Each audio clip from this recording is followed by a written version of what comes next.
Yeah. I'm still getting there with like the new nine. And that's fine. Same with this man. And I said, I just made sure. Yeah. Who is that? Good evening, everyone. I'm calling the meeting of the Charter Revision Commission in progress. Can we please take roll call? Tyler Fairbairn, Here. Patsy Brescia, Here. Rick McQuaid, Here. Angela Wasuna, Here. Benita Raleigh Watford, Here. Michael Witherspoon. He's gonna be a little late. He's there. Yeah, I see him on there. Yep. Noted. And Carl Dickens. Here. Madam Chair, we have a quorum. Everyone's in attendance. You said Benita? Yep. No, sorry. Okay. So you have a copy. You just touch that to get rid of that white block.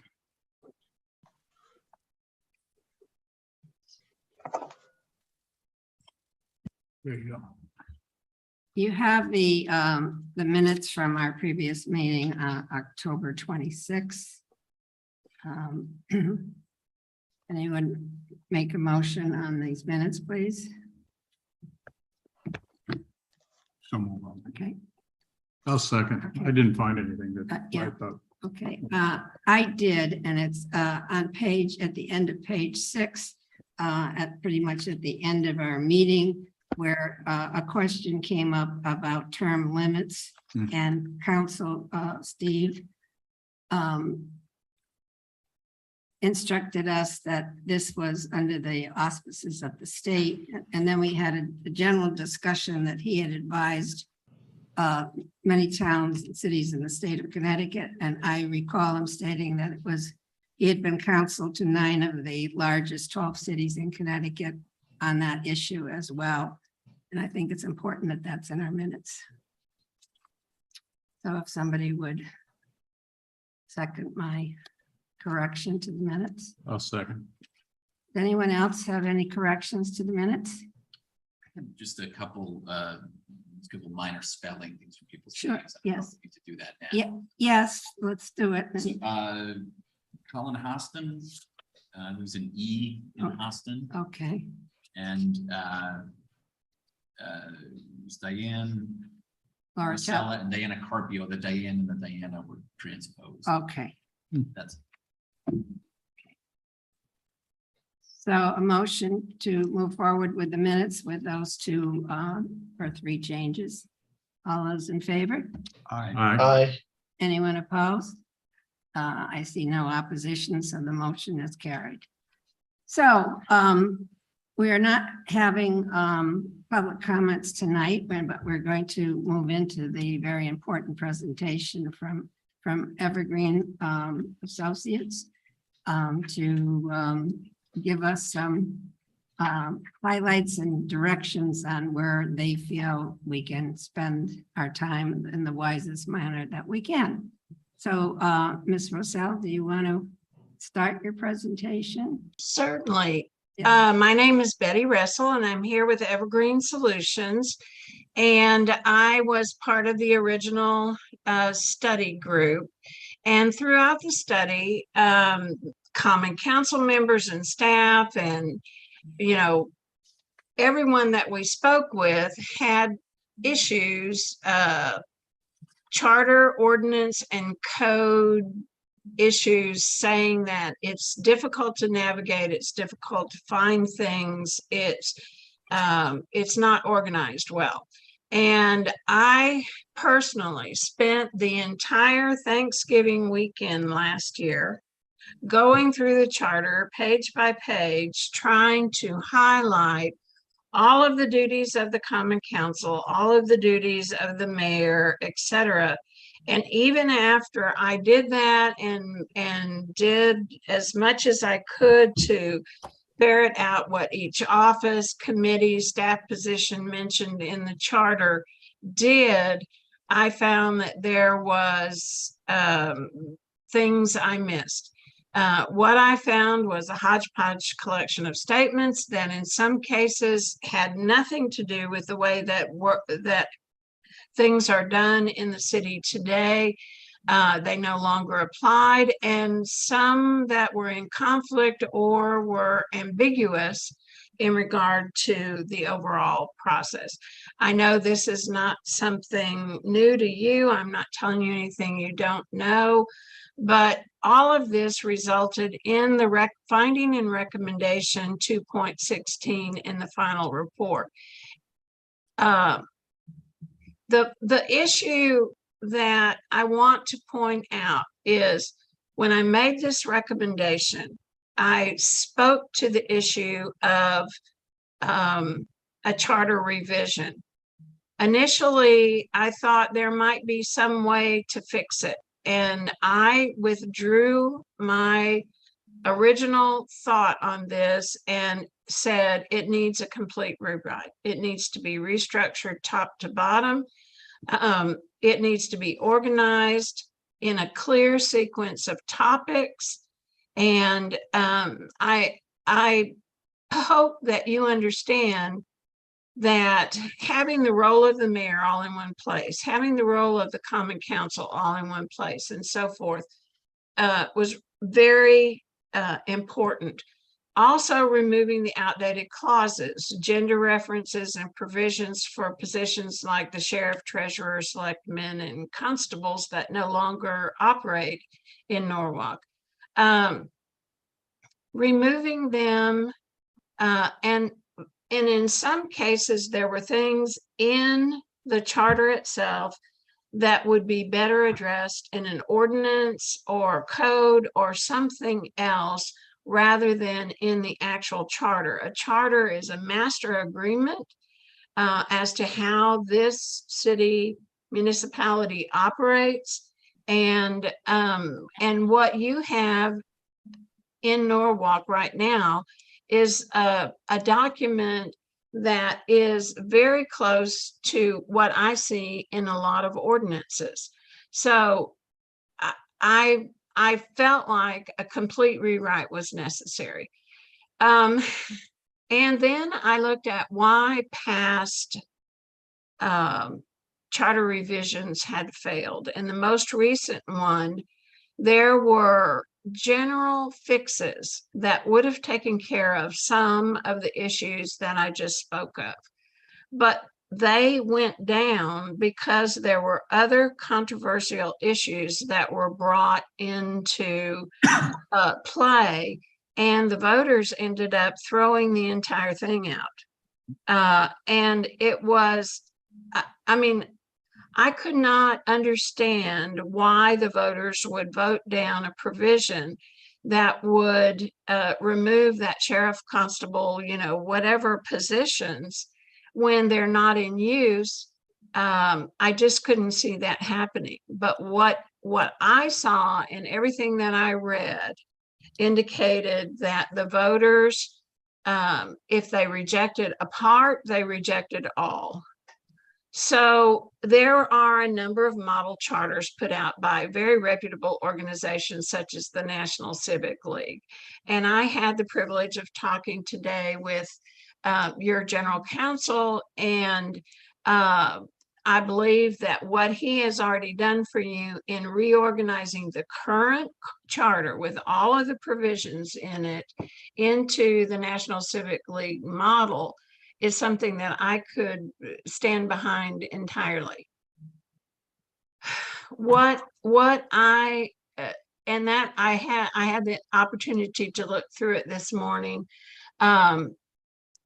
but specifically the manner in which you address each of these concerns and areas of the structure of the entire charter, really, it needs to be divided into two phases. So what I see is, number one, this charter revision committee needs to focus its attention on getting a clean, workable charter and not the restructuring of governance in the city of Norwalk today.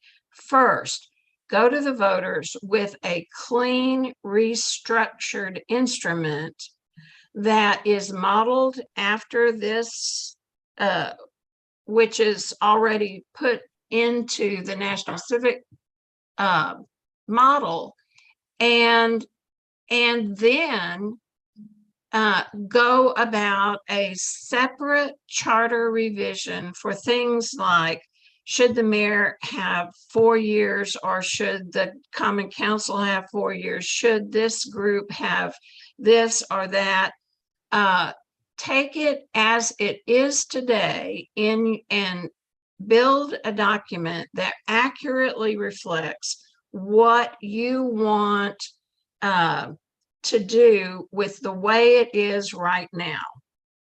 And then come back phase 2 with charter revisions for those more controversial issues. And the reason I say that is that's what caused the last charter revision group to go down. You know, Evergreen believes that a rewrite of the charter has the potential for shaping Norwalk's future, but encourages this group to really focus on restructuring and cleaning up the document first.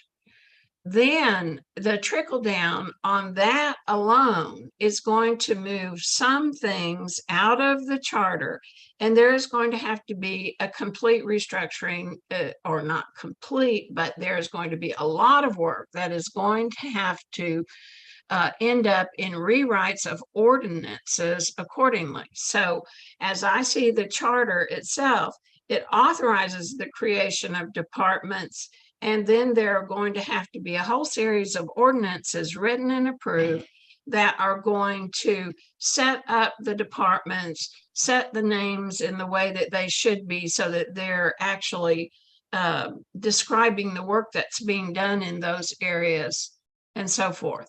So one example, that departmental example, if you look at the template that was presented to you, the reorganized charter, you'll see in the table of contents that nothing was done in terms of the departments.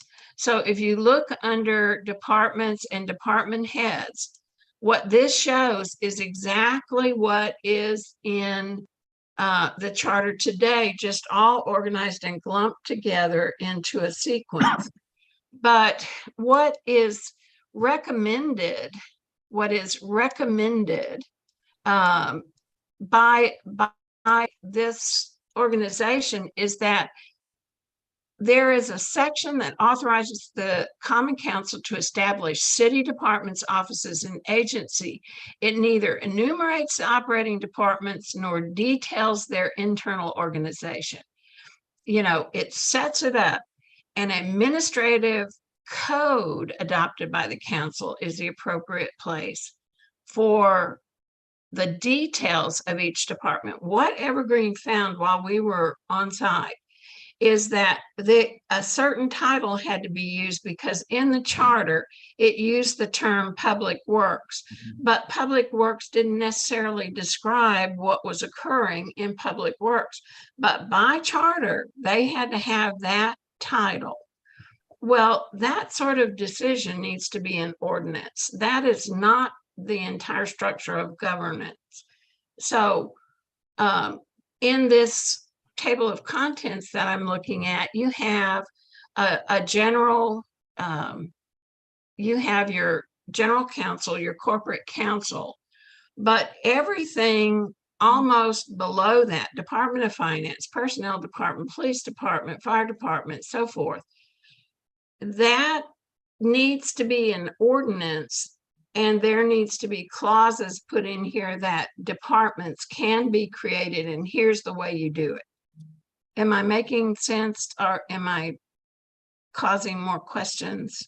Well, we'll soon find out. Any member of the commission wish to ask a question at this point? I can't speak. Has anybody raised their hand? Any question?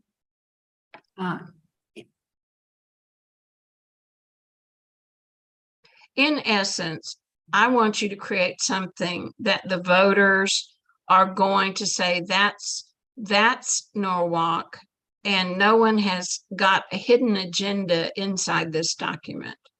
And in essence, the last time around, the voters threw the baby out with the bathwater. And I really don't want you to fall into that kind of trap again. And neither do we, I'm sure. Certainly, you don't want to spend your time and spin wheels, you know? Do you have any other comment for us? I don't. I really, I applaud you for being willing to work on this commission. I think this is probably one of the most important recommendations. As I said before, I believe this is going to shape the direction of Norwalk into the future, and you have a massive job before you. So I applaud you for being here, and if I can help in any way, let me know. So you didn't seem to address any of the archaic language that goes back to 1913 in describing Norwalk and its districts, its taxing districts, its ward, its voting districts. And so do you have any comment on that portion of our charter? Well, I think we need to get down to the basics. Obviously, you don't want your mayor to be able to go into anybody's home because he feels that there's some malfeasance going on in the home. And that's all detailed in the report. What I think is there's minutia in the charter, and that archaic language is part of the minutia. And I could go page by page through the charter and tell you, get rid of this, do that, do this, do that. But really and truly, what you need to do is get down to the basics and enumerate the things that are important, required by law, structurally sound, so that there is a way for the council and the mayor's office and the administration to actually make it a workable document. The way it is right now, it is archaic. It has all kinds of language in there that needs to be removed, some gender references that need to be removed. But you know, I know it's a silliness, but when I read the part about the mayor could go into anybody's house at any time and do all kinds of stuff, no, thank you. I'm not moving to Norwalk. I don't want him in my house, you know. And it's all on the assumption that something bad's going on. So I look like a bad person, and he might just get that idea, and I don't want him in my house, you know. So that's silliness, but that's the kind of archaic language that's in there. Yeah, but I was referring more to the description of Norwalk. Oh, I don't see that has any value. I see that there needs to be a preamble, maybe a short description, but I don't think there needs to be that level of detail. In 100 years, people are going to look at the charter and say, what's that? You know? Well, it's And I think it's, yeah, been over 100, well, it's 110 years almost now, and that's being said by some people now. So, Thank you, Angela. Angela? no, I was just going to say, I think this makes really good sense, Betty, which is that the charter should be something that anybody at Norwalk can read and understand, and that it really should be a document that sort of lives beyond administrations, right? And so I really, what you said about, you know, trying to strip out the distractions, you know, to the extent that the law obviously allows, and have those dealt with separately, I think will help us really move the process forward. And if we keep sort of as our goal to make sure, as I said, this is really an understandable document by the average person in Norwalk, in terms of just governance, etc., I think that really helps guide how we move forward, because there is a lot in there, and it's been very, I mean, for me, and again, with a law degree, even very difficult to go through. So I can imagine sort of just, you know, somebody who just wants to understand how the town is run, how the city is run.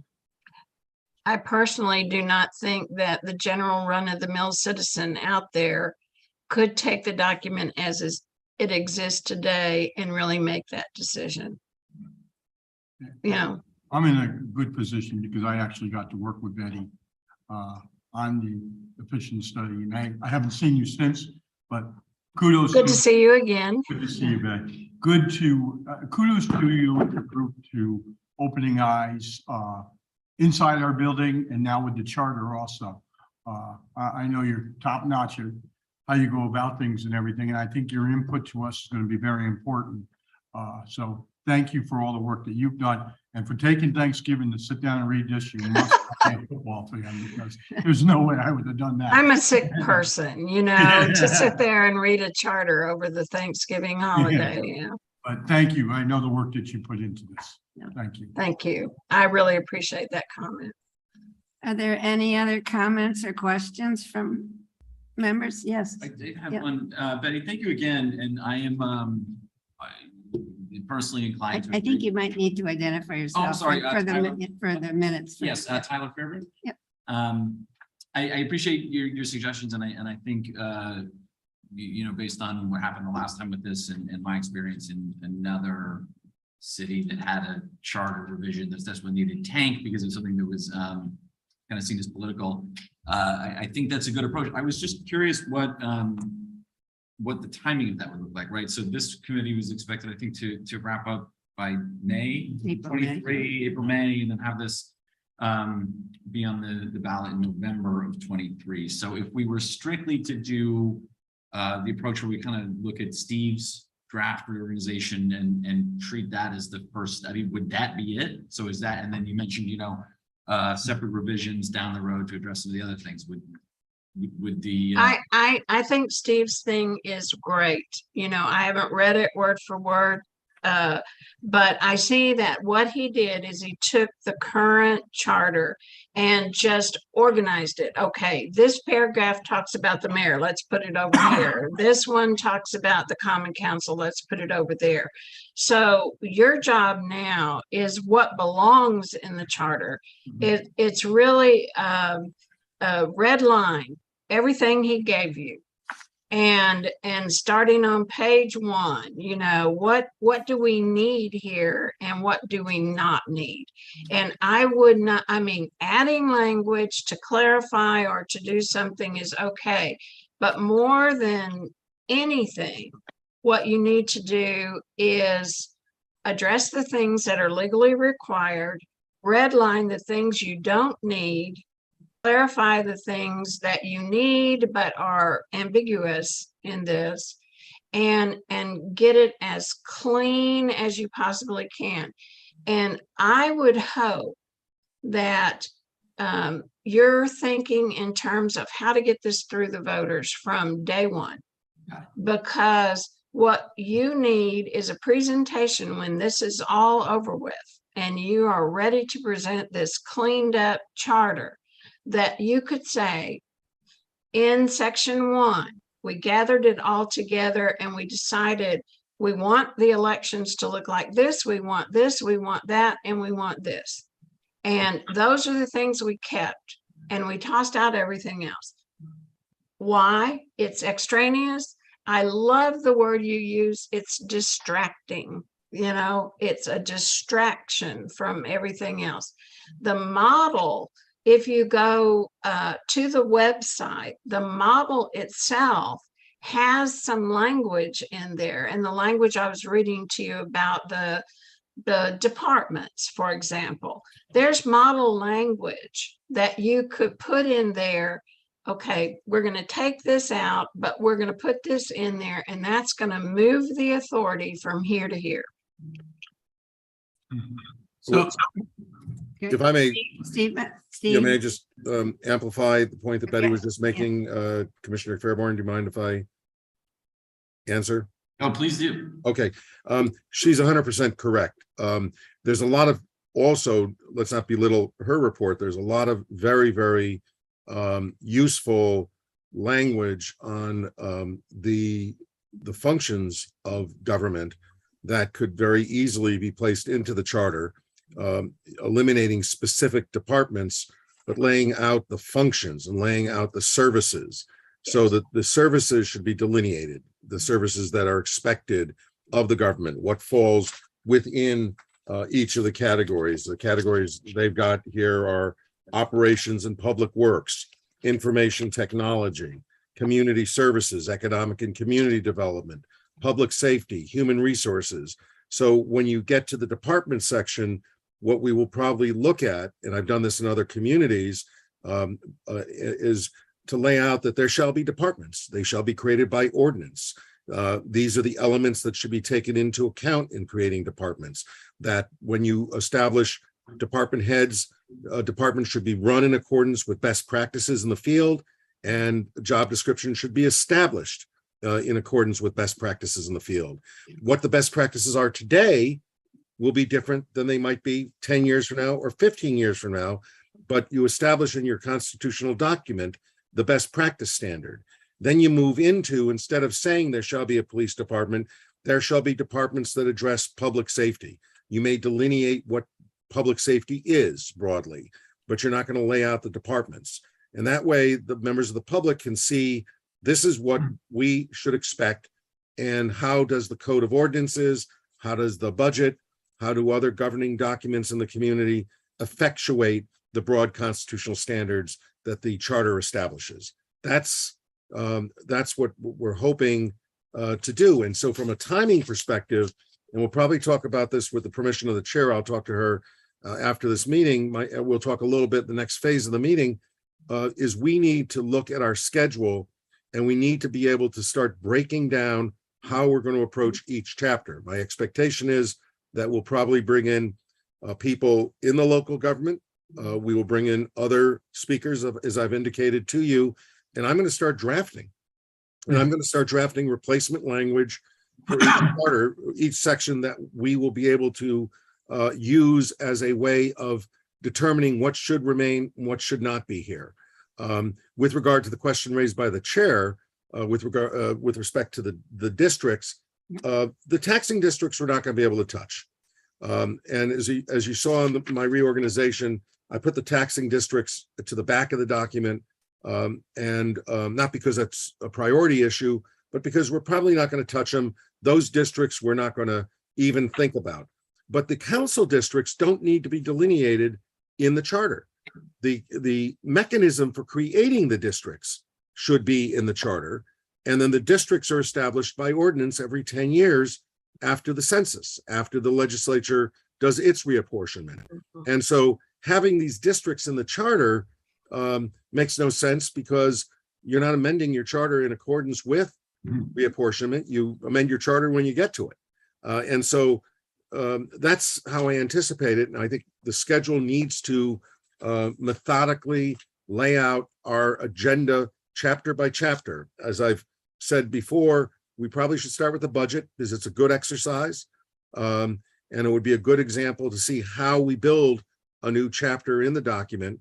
It's probably the last chapter, one of the last chapters in the document, but it'll be a really good exercise for creating a new chapter in new language as a model for the rest of the things we will do, and probably one of the more difficult things we'll be tackling. So yes, it's going to be ambitious, but we have a finite number of meetings in our regular schedule. We may have to have additional meetings, maybe Saturday sessions, whatever, as we get to the end.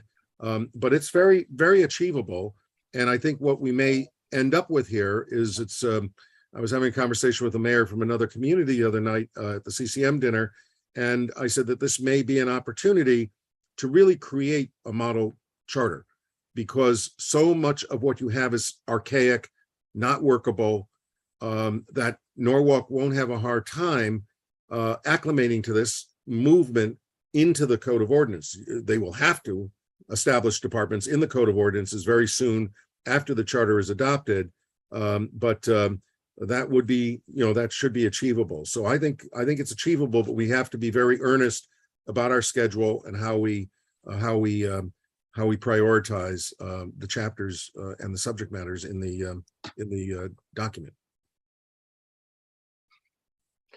And the document that you have right now is 208 pages long.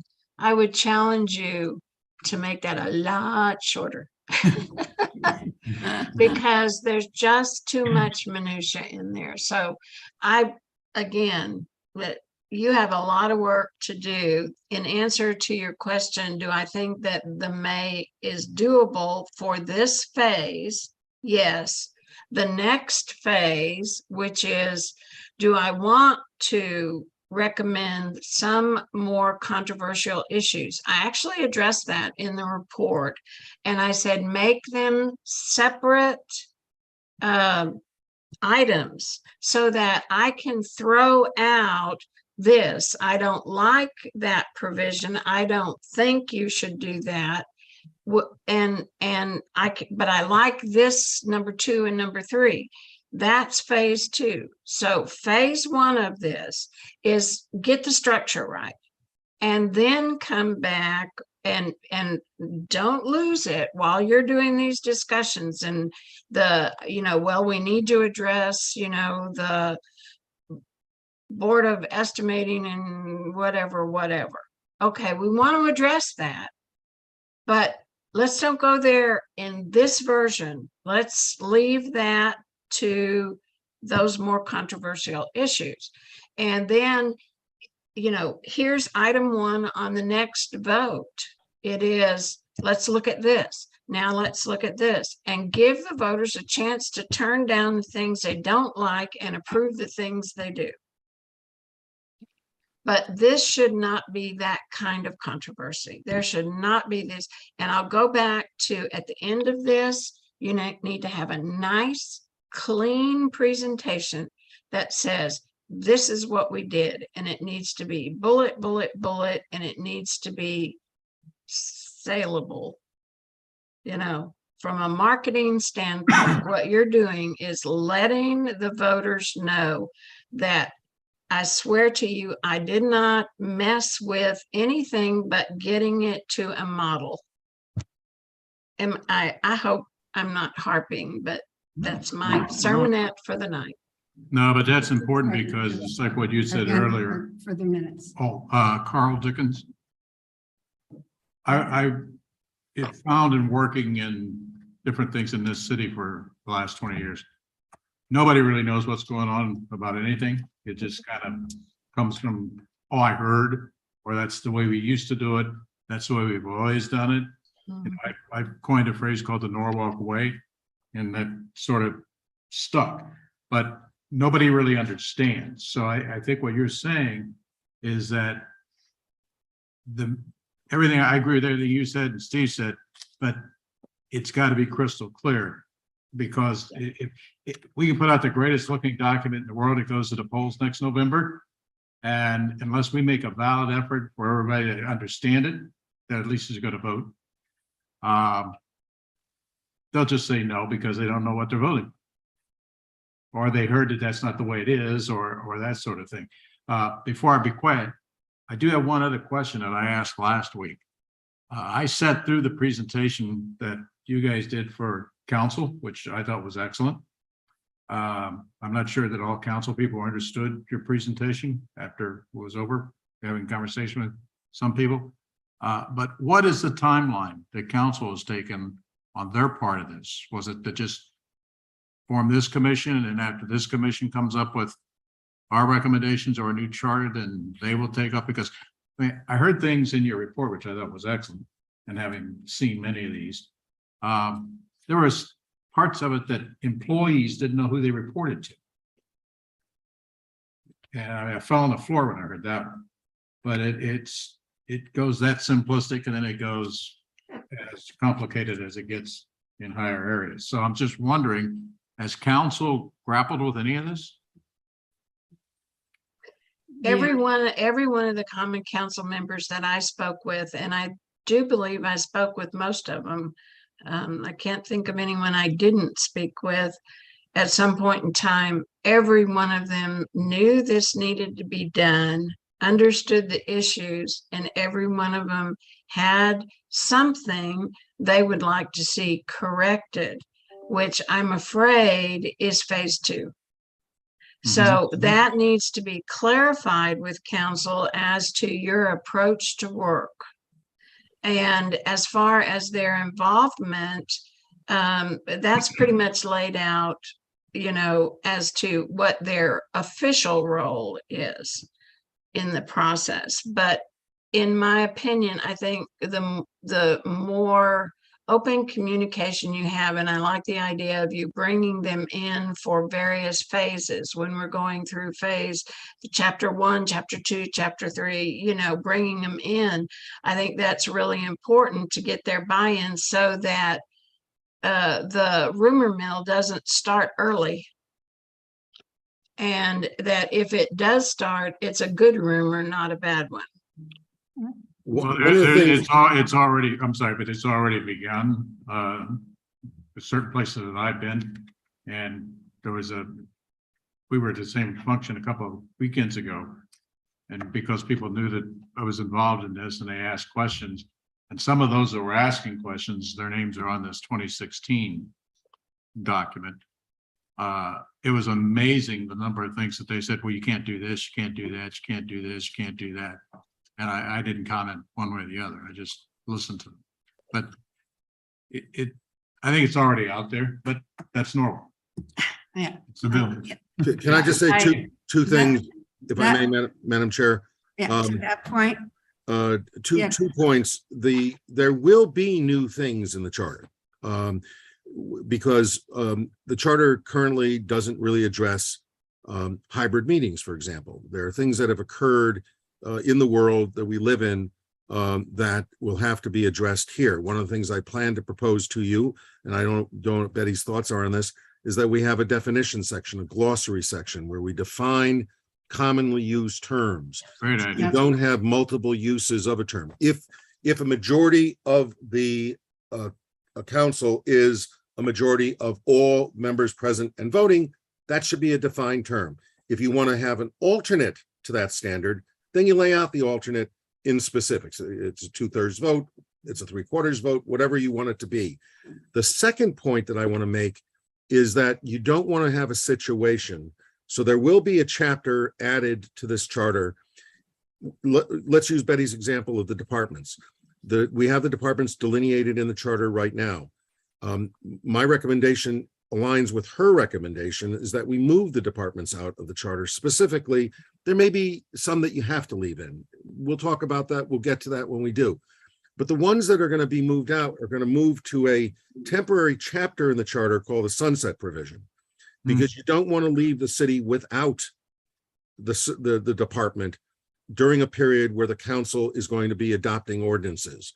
And so I would suggest that all of the departments that are in the charter will be placed into a sunset provision, which will go away as the departments are created by ordinance, so that there's no hiccup. There's as disorganized as it is, as problematic as it is, it's what we have. And so we can't eliminate it completely because the ordinances aren't going to be adopted the day after the charter is approved.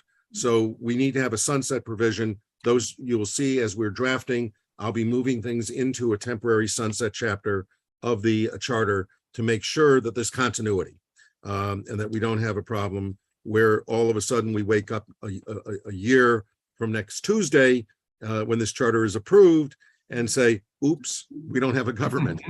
We don't have a police department. We don't have a public works department. So those things will remain. So I wanted to explain there's a methodology to moving in the direction that Betty has suggested and that I fully think subscribe to. I think it's a really important thing. So I wanted to point that out.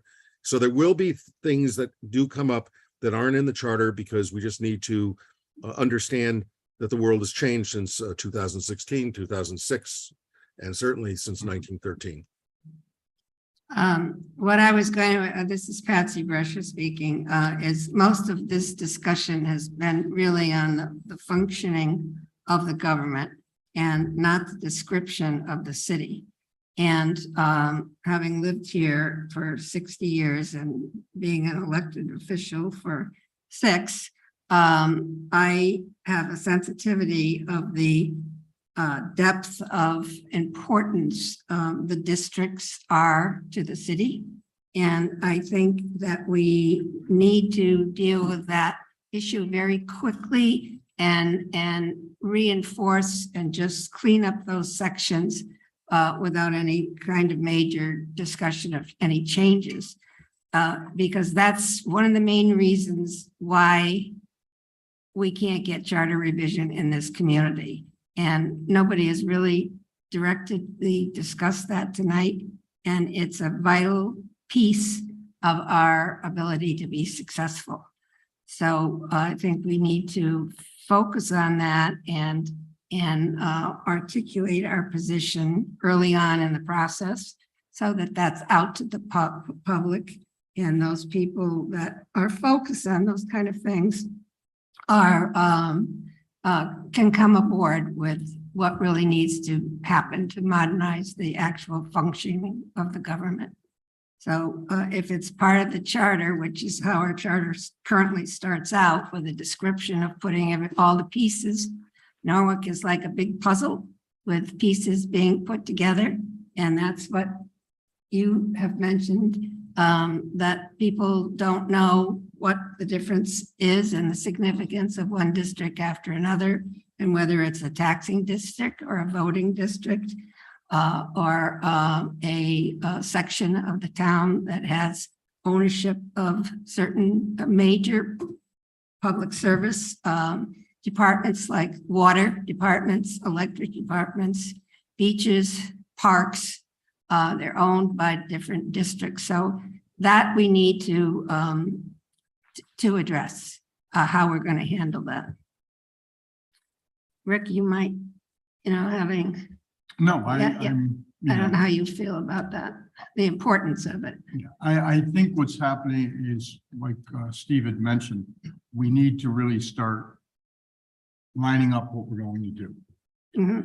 And I think once we get lined up with what we need to do, it'll be our scorecard of where we go and what we need to get done. So I think as we put that together, we have to keep in mind, things that we all might want to have included, or ask Steve if this is now or this is later, or even input from Betty also, and just really start going piece by piece by piece and building our building.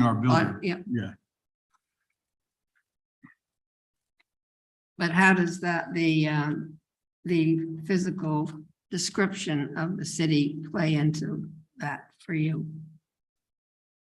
Where would that be positioned in our? Yeah, that's what I'm saying too, is with Steve's guidance, where we need to start putting pieces is something that he is an expert at, and I think that's where we need to look at. Okay. I mean, we've all heard input from outside already from our previous meetings of what they want in there and everything, but I think we have a bigger project ahead of us. So just getting a document, like Betty said, right now it seems like it's a comic book, and we need to make it real. Can I ask a question? Please do. Yeah. Anita Wofford Raleigh. Hi. I don't know if everybody on here are attorneys, but I am not. And so one of the things that I think has baffled me is the language. And how much, if you want people to understand it, people like me who are not attorneys, how much of the language can you change so that average people can understand this document? I think that's been something that I've wanted to ask about, because as I read it, there are things on here that just They don't make don't sense. make sense. And so I guess that's basically my question. It's just I want to try to how much draft the a language plain, can change. I want to try, in spite of being a lawyer, and we sometimes lawyers overcomplicate things. I get it. And I understand that Shakespeare wants to kill all the lawyers. I understand all those things about lawyers. I think that we want to write a plain language charter. We want to write a charter that clearly lays out what the authority is. You want it for multiple reasons. And I think the point you just made is an outstanding point from a citizen's perspective, because ultimately this is the citizen's guide to the structure of the government. And if a citizen can't understand how a bill becomes a law, how you create an ordinance, how the budget is adopted, how the capital budget is adopted, why the departments exist, what are they here for, all those things, then it's not a very useful governing document. Right. Let's stop. That's really critical. And that's why we're doing this. But it's also important because members of the council need to be able to read it. And the mayor needs to be able to read it. the chief financial. The officer. lawyers need to be able to read Yeah, it. the lawyers, the corporation counsel needs to be able to And read the it. town clerk. And the town clerk needs to be, it needs to be understandable so that you eliminate as much ambiguity as you can. Right. Will we eliminate all ambiguity? I guarantee you we will not. We will try. But the reality is, that's what I'm hoping to accomplish here. It's a unique opportunity because what you have as your underlying document, as Betty indicated, is so archaic and out of date in so many ways, not just the language, Commissioner. It's in so many ways that we really have an opportunity to try to create something that is clearly understandable. And with regard to the chair's issue about the definition of the city, we will talk about that. I'll talk to the Corporation Council and see where the city is, where the actual structure or definition of the lines of the city, forget about the districts, but the lines of the city are. And the charter should simply reference that the city of Norwalk is comprised of the following, the territory is set forth in, and have a link to where it's set forth, wherever it is set forth, whether it's in the land records, whether it's in the special acts, we would reference it. You don't need to delineate it in the document. Street by street, You don't need to do it street by street. tree And- by tree, Yep, wall by wall. yeah, no, absolutely. And with regard to the council districts, they don't need to be in the charter at all. You need to say there are X number of council districts. They shall be established by the council every 10 years following in a reapportionment process that follows state law and federal mandates, federal constitutional standards. That's all it is. But to put them in in here again, meets and bounds, as the chair was just describing with the trees and the posts and the Walls. barriers and all that, it doesn't need to be in here. So my plan, and I ask all of you when I'm giving you drafts to say, Steve, we thought that you understood the English language. I want everybody to really pay attention to every word I give you to make sure that you understand it. If I'm staying up a couple levels, which I'm going to try not to, because it doesn't serve anybody's purpose to do that. And I think we have a unique opportunity here to make that happen. Okay, all right, so you didn't weave into that discussion the taxing districts. Well, the taxing districts, we really can't touch. We're not, I think that's what Betty didn't use the term third rail, but I look at that as a third rail issue. From my understanding, and Madam Chair, you can strike me for saying the wrong thing. I think that's an important thing to the people who care about the taxing districts. And I think if we start meddling with taxing district lines, that we're going to have some problems. And I think that I'm willing to, defer to the people who have to make the policy decisions. You, the mayor, the council, the people who are going to play a role in this. But it seems that taxing district lines are something we probably should not approach because I think it will be very, very difficult. I think that in and of itself is a full phase project. Aside from what Betty was talking about, I think that's a third phase or a fourth phase or a fifth phase. Somewhere down the line, you may want to address those issues. But for the time being, I think you need to leave the taxing districts as a third rail that we're not going to touch at this moment. But they need to be defined, not Yes. touching and Right. changing them, but let me just finish my concept before I forget it. If you don't understand that they're not simply geographic districts, but they're service districts. If you come to town and you don't know why the water bill in one part of the city is one thing and a different charge in another part of the city, if you don't understand that or can't find a reference to that concept in the charter, that leads to a lot of confusion. And in the 216, the water bill issue came up a couple of times, and that's something that's discussed consistently. But the districts need, the taxing districts need to be defined clearly here, not changed, but the language needs to be cleaned. Yeah, right now, as I understand it, I'm looking at my breakdown, but right now the taxing districts are defined broadly in 1-16, but it simply says there's 6 districts. and that the boundaries, it just has broad references. So somewhere they must be defined. And I think what we do is establish a link or have a picture of the districts. I mean, if there's a breakdown of how the districts look, we can do it, but It's So I think we'll have to it's look at not that. just how they look, it is what defines them as a district is not just geographical. right. It's ownership of properties and services, utilities, electric departments, water departments.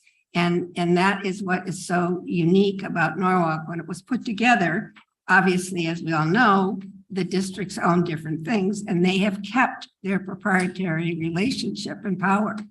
So And where that are those key. districts found? Where do we Well, actually find the districts? That's what I'm I was asking. just gonna ask, Yeah. I don't mean to interrupt on it either, it's Rick McQuaid.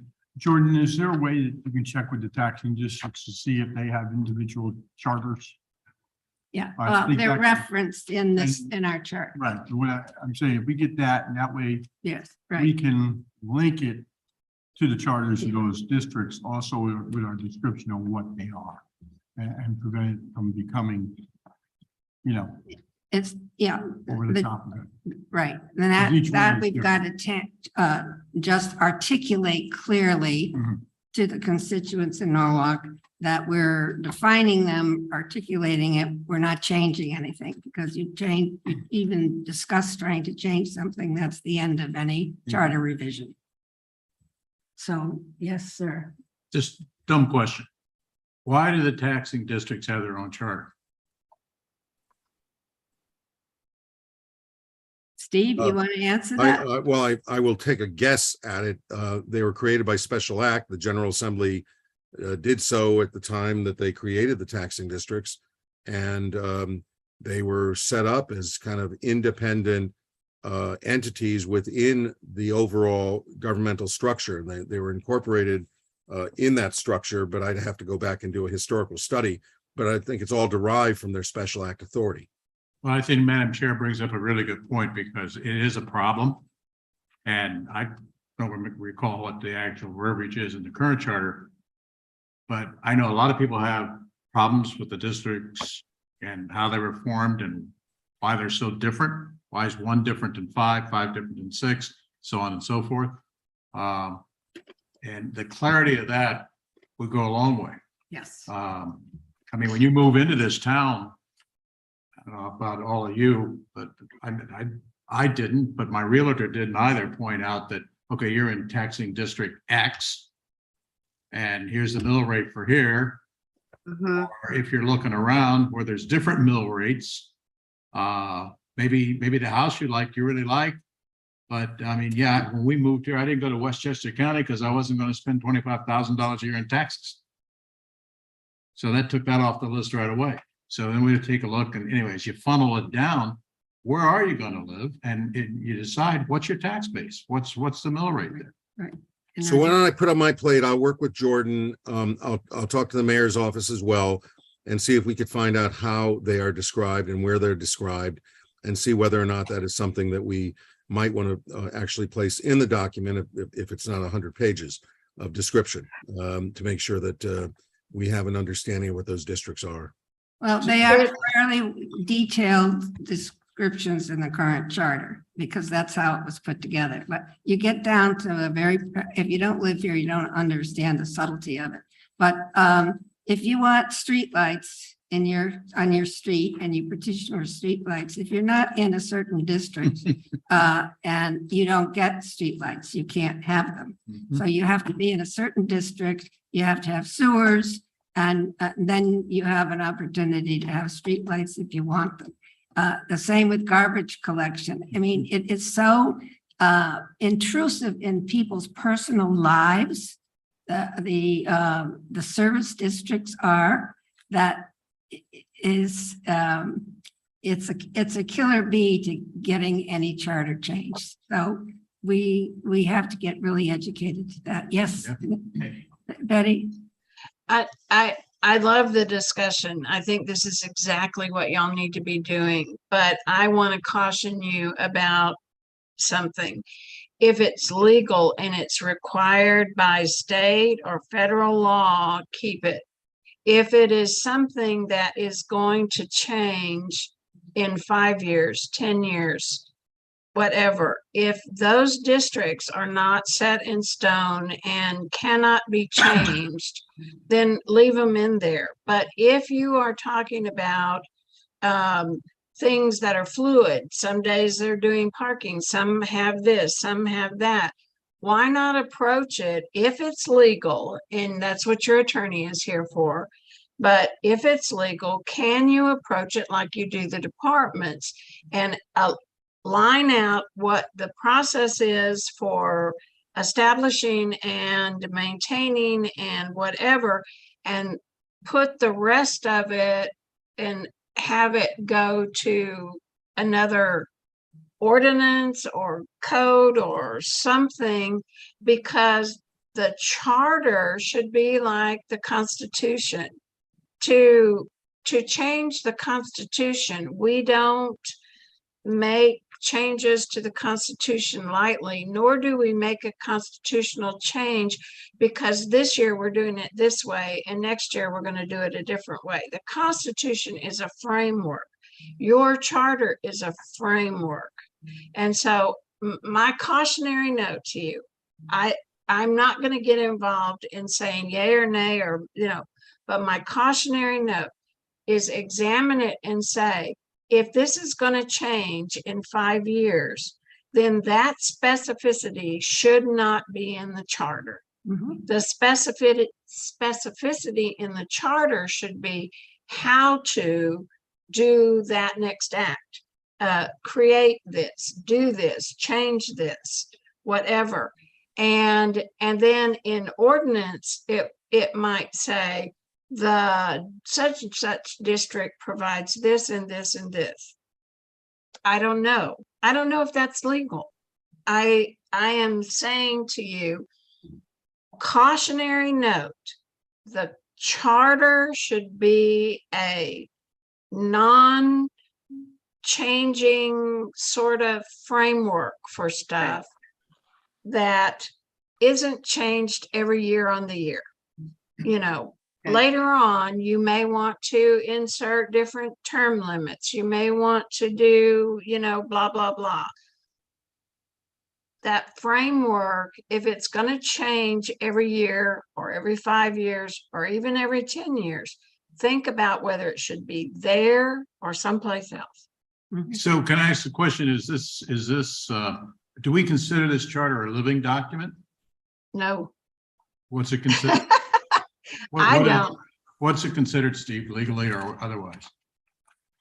I don't want to disagree with Betty because I have such admiration for her work, but a constitution, from my perspective, is a living document, and Well, a charter, yes. and a charter more so than a constitution, than a state or federal constitution. There's so many reasons why you don't want to reopen constitutions right now. But we're different than the Constitution because we don't have inalienable rights in our charters. Right. We don't have sovereign rights. Remember the little seminar I gave at the beginning, there are no sovereign rights in the local government. We only have those rights that are granted to us by the state. It really is our governing document. And so it lays out the framework, Betty did say this, of our government. And frankly, it's something that should be achievable. One of the reasons in a lot of my communities I put a 10-year review provision in is mainly to take a look at, are there any things that have occurred in the last 10 years? If we did the charter 10 years ago and doing the charter now, you know what we'd be focusing on? We'd be focusing on hybrid meetings and the things that came out of the pandemic that changed the way government operates. There are a lot of things that have changed there. We probably should address things like collective bargaining agreements and the impact they have on local government because they have the force of law in the state of Connecticut. And so we'd want to look at how do we interact with those, which are really, the charter is silent on that. And occasionally, as Betty says, phase 2 or phase 3, you may look at things like the term. You may look, and I'm not suggesting this, but you may look at, do we want to have a city manager as opposed to a mayor council form of government? So you may look at those things. Do we want the council to have this authority and the mayor to have that authority? And that's why you do a 10-year review, because you may make judgments that the government, they've implemented all the efficiency study recommendations, many of which are just outstanding. And we find that yes, we've done these things, but there's an impediment. And is there a way we can address that impediment? That's why you want to review your charter every few years. It shouldn't change a lot. Your ordinances should be the things that change a lot. Right. In real time. Your local constitution should be a governing document that people who live in the town can rely on as the form of government for a certain period of time. So, but it can change, and it does breathe. In my view, it should breathe. You know, there's It's a real slow breathe. Yes, a just deliberate breathing. You know. to talk about it being living in that the notice in the current charter, public notice is in a newspaper so many days. So, you know, do we add web and social media to those requirements? That, you know, that kind of thing to bring it as well as the neutral gender neutrality. Of course, when this was written in 1913, the women didn't have the right to vote. So I'll just remind everybody that that's the reality of this document. So, yeah, I see. I thought I saw somebody with their hand up. Well, Yeah. I have one. Go I ahead. don't want Yeah. to dominate here, but I got That's I fine. got a zillion questions, but I don't disagree with what Betty said. I do think what Steve said, I agree with. But I think my biggest point would be, and the reason I asked the question, is that Madam Chair pointed out that the current charter talks about how taxing district or whomever else can make their own charters to do whatever, which sounds like what, you know, the BET does to a certain extent, and that's not a knock on the BET, but it should follow somewhere. If I look at a charter that a board or a commission has put together, I think that it should follow something close to what the, you know, be ecumenical here, but what the Bible of the city is all about. And basically that's what this is to a certain extent. It's just a lot, which I think leads to the overall ambiguity in this town about getting a lot of things done. So that was my purpose. And to this archaic city that or our government, which is very complicated. Now I just lost, I was thinking of something else that we're saying, and I lost, but that's okay. But to make a point to Carl's, the commissioner's point, if I'm going to call him Commissioner Dickens for the Yeah, purposes of our record, the point that the commissioner was making is a point well taken. Every department, every board and commission, the mayor, the council, the BET have to comply with the charter, period. Any policies or regulations that they adopt at the Planning and Zoning Commission, at the BET, anywhere, have to comply with either the charter, or in some cases, superior state law, if state law manages them day to day. The taxing districts are a different entity, but with regard to the departments, there is no separate charter for the BET. The BET follows the lines of the charter. What the charter says it does, it does. What the mayor is given authority to do, he or she must do. Council as well. And so I want to make that point absolutely clear. There are no separate charters for anybody in the government of the city of Norwalk. There's only one charter, and that's what we're working on. The taxing districts are a different entity and different body, and I'm gonna have to learn much more Yeah. about it. But they have separate rules that were granted by the General Assembly, and we'll have to understand those. But and rights, for instance, they Right. have different ability to privileges, bond. yeah. They have ability to bond, and, you know, one they can bond 250,000, another one 40,000. This is going back to 1913. So they have power, and they are protective of that power, and we have to respect where we are with it and understand the emotional aspect of it in the community of our district system. Betty's got her hand up. Oh, Betty? I will amend my earlier statement, and I agree wholeheartedly with Steve in regard to, it is a breathing document, but it should be the last thing that gets modified, not the first thing. And I think that order and hierarchy that Steve described is really important. Federal law, state law they can make all the state laws they want, but they can't violate federal law in doing so. And so there's a hierarchy that goes down, down, down through this. And my caution is really build a document that doesn't have to be amended all the time. Mhm. Mhm, I agree. definitely. Any other To comments underscore or Betty's questions? point, Steve, yeah. if you take a look, page 49 of her report, she lays out the hierarchy. The only thing I would add to the hierarchy under the state law category is the effect of collective bargaining agreements. A lot of people That's don't, probably, yeah. do not take that into account. And I am telling you, collective bargaining agreements have the force of law, and we could work our tails off on creating something in the charter. And a year later, there could be a collective bargaining agreement that's approved by the mayor and the council that totally abrogates the provision of the charter. That is a power they have. So yes, we need to understand those things. Absolutely. Um, Michael? Okay. yes. Are we gonna add a section basically in this charter about stating like every 10 years, this charter needs to be updated or should be updated? Is that a motion?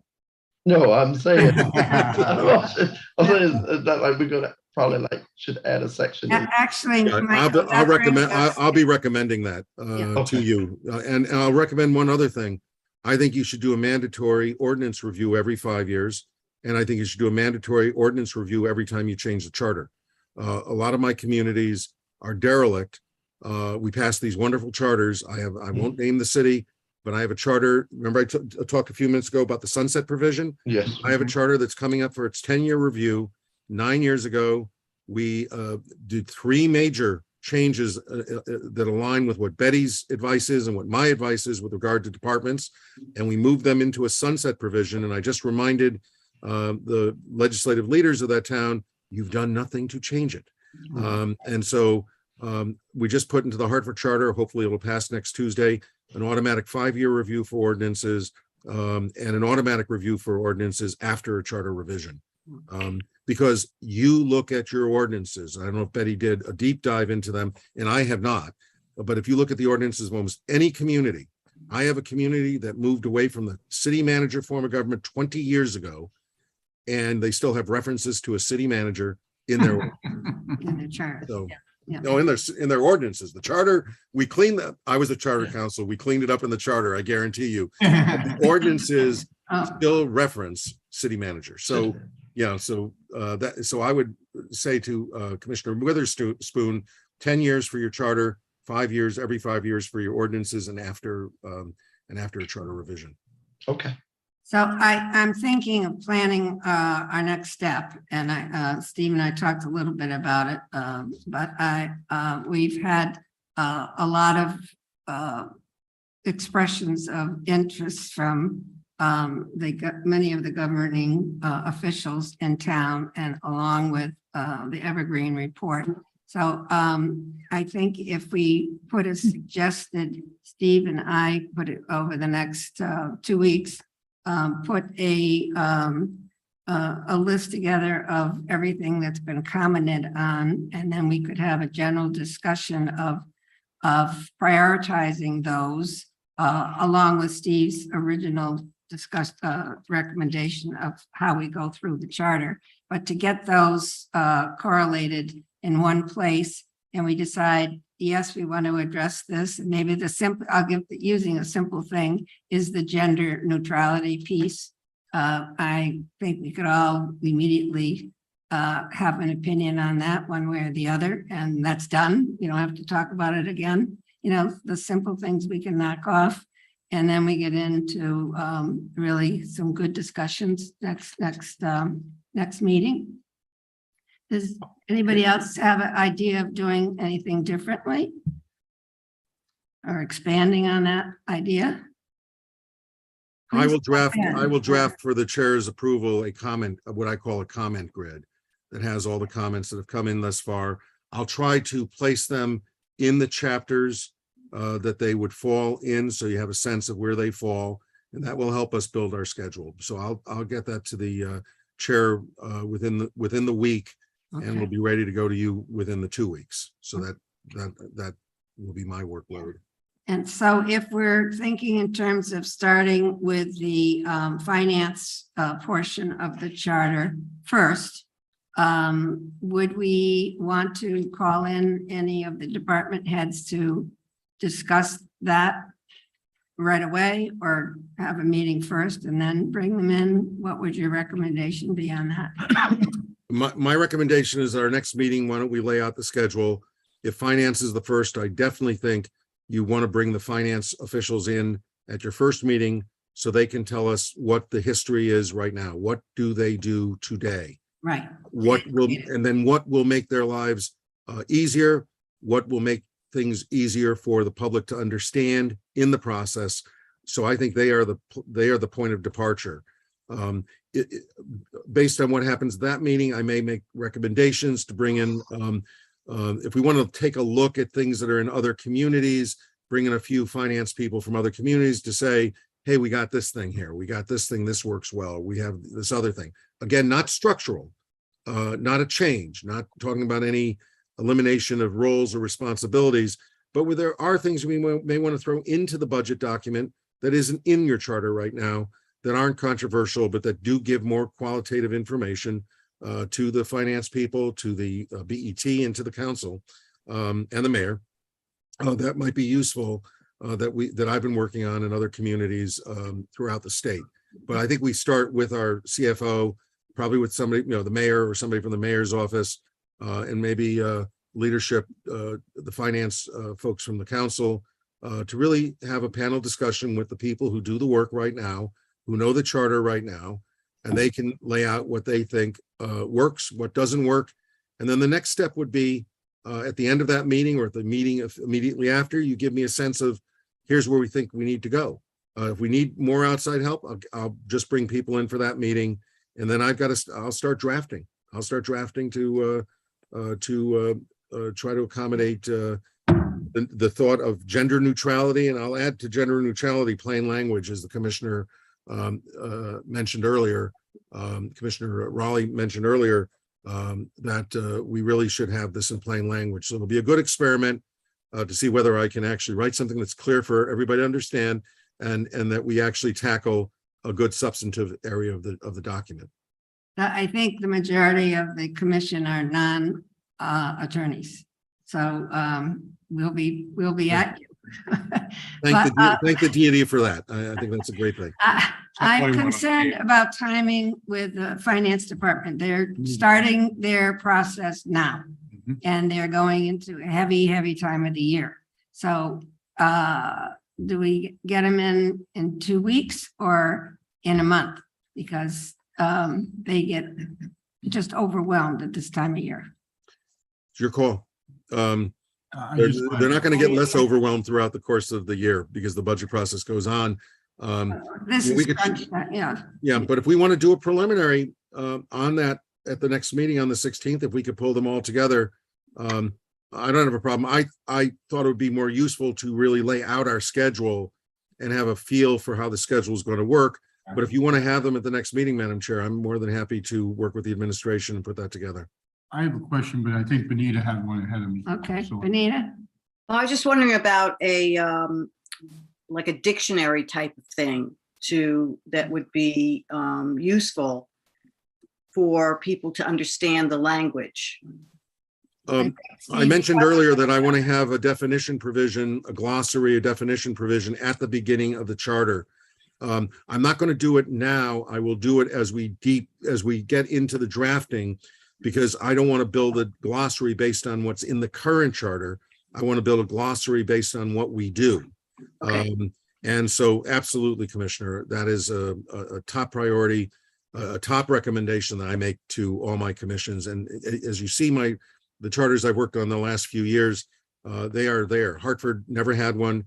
if it's adopted next Tuesday, they will have it. Fairfield as well has a very detailed glossary. And it's really useful because let's just think of the term notice, public notice. What is that? And do you need newspaper notice? A lot of the old charters have newspaper notice. Well, the newspapers want it because it's a good source of revenue, but it's not really necessary legally from a state perspective, FOI perspective, to have it. Let's define notice in a broad sense so that the clerks, the town clerk's office, or is it the city or town clerk's office that issues the notices, whatever office issues the notices, city clerk issues the notices. They define the terms. You leave it the discretion to the city clerk unless they're instructed otherwise. If the council feels something should be in a newspaper, instruct them to put it in the newspaper. If the mayor wants to put it in the newspaper, tell the clerk, I want it in the newspaper. But let's not make things mandatory. One of Betty's really good points in their report had to do with the paper, the volume of paper that government officials see. And the idea of being able to go to links to be able to get the documents from a link. I mean, there may be people who need to see the paper, and if they want the paper, then they should be given the paper. But as a rule, you should try to minimize that. So yeah, the glossary is an absolute priority for me as we go through this process. But you just said as a town clerk or city clerk, and that's another point. Why are we a town and why are we a city? Or what are we? what exactly? So that might be something we discuss. You don't want to go there. It's a complicated question, and all the big cities have cities and town clerks. And especially with the town clerk sitting here. Yeah, because historically they're delineated that way. In some places, the city and town clerk is one and the same. Right. And in other places, it's separate. Bridgeport, it's separate. Norwalk, it's separate. New Haven, it's consolidated. Hartford, it's consolidated. But in Hartford, the city council appoints the city and town clerk. It's not elected and not appointed by the mayor, but appointed by the council, which is a relic from their city manager days, is what it comes down to. And we haven't changed that. So, and whether you're a city or a town, you are a city, but that's really defined by the state. The town of Hamden is the 11th or 12th largest city in municipality in the state. Town of Fairfield is the 11th. They're both around the same size. They're still called towns, but the city of West Haven, which is half the size, is a city. It's because the state granted it. Do we want to go to the legislature right now? I don't think that's a priority. So you're considered a city, but there's relics of the past, having a town clerk and a city clerk. And you may look at functions and things like that, but I think that to start getting into the definitions of that may be a little. And a lot of it, town clerk is governed by the state anyway, by the secretary of the state. So Exactly. There'll be charter changes and general assembly things that would need to be done. I don't think it can be done in a lifetime. Yeah, absolutely. Well, there needs to be clarity. That's another thing that Betty's report did talk about. Yeah. Oh, yeah. Yeah. Betty and I did talk about that. Yeah. And I think as we're writing the charter, we should make sure, because Yeah. those positions are positions that will be stated in the charter because they're different than departments. They have state functions. One has state functions, other has more of a clerical function. But those need to be defined so the public can see what the difference is. And I'm telling you, Tyler, Commissioner Fairburn used to work in Bridgeport. And I was never sure what the city clerk did and what the town clerk did in Bridgeport. And I know something about government. So I think we need to really make that clear in your Yeah. charter as well. Yeah. Okay. Yeah, absolutely. And it's anything else? I was just saying, as far as the next meeting, I will actually be heading to Portugal, so I will not be at the Oh, next meeting. wow. No, I'm not upset. Well, we'll miss you. We'll miss you. Just some clerical things. Has everybody received the Evergreen report? All the commissioners? Mhm. Yes. Yes. Okay, and Yes. I think we were going to I be, don't have. I'll email it again. Okay. and also we had talked about getting better maps of the wards, the districts. Just so that we know we have them in front of us when we start talking about it. And the third thing is the minutes from the 216 commission. Does everyone have them? Oh, okay. So they went out in two different emails. I have, Yeah, I do believe them. Yeah, I received them. yeah, and there was a total of 5. Just to make, I just want to make sure that everybody has them, and I do think if you haven't read them, they're very instructive. And you can, see where they struggled with certain issues and interesting enough, those are a lot of the issues that caused the charter revision to fail. Yep. So I think it's very helpful for us to brush up on those.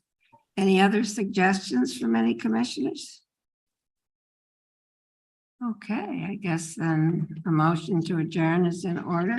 Oh, Steve, What do we want to do at the next meeting? Do we want to discuss schedule, or do we want to start I- delving into the finance? we're going to compile all of the comments so far. And I think if possible, the simple things we might discuss, we try to prioritize the ones, but if there are things that we can be definitive about, that we don't want to tackle this issue, we want to rewrite it so that it's readable and understandable. So that we don't waste our time moving forward, we get more directed. And then finance, because I think we sort of agreed that under your guidance, that's the department to start with. So we'll start with finance on 12/7, then basically at the meeting after. I'm sorry, on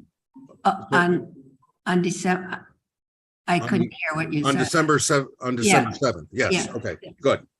All right, excellent. I will do my homework. Thank you. Okay, all right. So motion to adjourn. I think- moved. Okay, I see a whole bunch of hands up there. Second. So, And all those Off in the favor? record, read Betty's report. It really is good. And you're going to be seeing, or don't read the report because you'll think I'm a genius, because I'm going to be taking a lot of things from the report. There's a lot of very good stuff in that report that we should be looking at through this process. Thank you. Okay, we are adjourned. Thank you. Bye, at, everyone. uh, Thank you, everybody. Bye.